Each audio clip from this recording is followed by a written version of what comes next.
Good morning, everyone. I hope this finds everyone well and living your best life in Jesus Christ. I hate to wait. I'm one of those people that wants everything done yesterday. And when I'm made to wait, I have a tendency to get very impatient. It reminds me that Nancy once chastised me because I was fussing about the microwave taking too long. Once I have a plan, I want to get on it now. Because of this, I find the Lord often puts me in circumstances where I'm forced to wait. I know He's trying to teach me patience, but I wish He'd hurry up about it. Psalm 27:14 says, "Wait for the Lord, be strong and take heart, and wait for the Lord." He says it twice. Waiting is one of God's favorite tools to get our attention. A writer named Tricia Lott Wilford wrote that, in some ways, the Bible's title could be The Great Wait, and the cast of characters could be called The Great Waiters. I like this idea, though it does sound like a little bit like a dinner theater. I mean, consider this. Noah waited for the rain. Daniel waited through the night with a den full of lions. David waited in a cave. Abraham and Sarah waited 25 years for the arrival of Isaac, after waiting an entire lifetime to even get the promise in the first place, and it goes on. Joseph waited 13 years in prison for a crime he didn't commit. Moses waited 40 years to be called by God.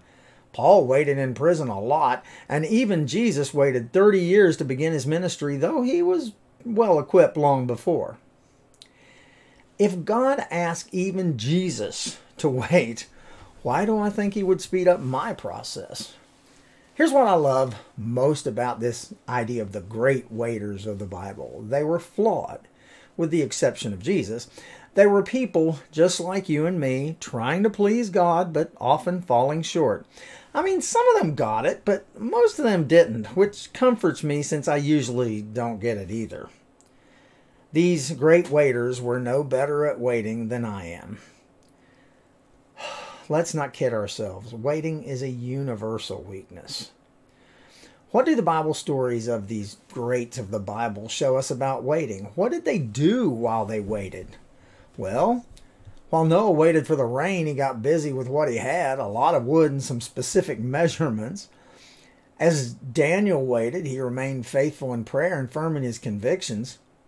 While Joseph waited in prison, he didn't waste his energy on the question why, though I kind of imagine he asked that word. He didn't let it drain him with dead ends and non-answers. Instead, I get the sense that he focused his sights on answering, what do I do now? He did his best with each small task given to him, and he stayed close to God. As his situation began to turn around, he was ready for every opportunity because he had not wasted his time. I mean, likewise, Job, David, Paul, and even Jesus waited patiently and began the ministry God called each of them to do, caring for the people around them. Here's what I see in all those stories. There's always work to be done while we're waiting. Sometimes the work is hands-on and physical, and other times it's a solitary journey of soul-searching. Sometimes the work is a discipline of noticing, a practice of being alert and aware. Sometimes it's about being patient and loving and present. But when we choose to surrender to the moment, when we seek to believe this moment is part of a larger story, and when we embrace the ache of longing and the wait is never wasted.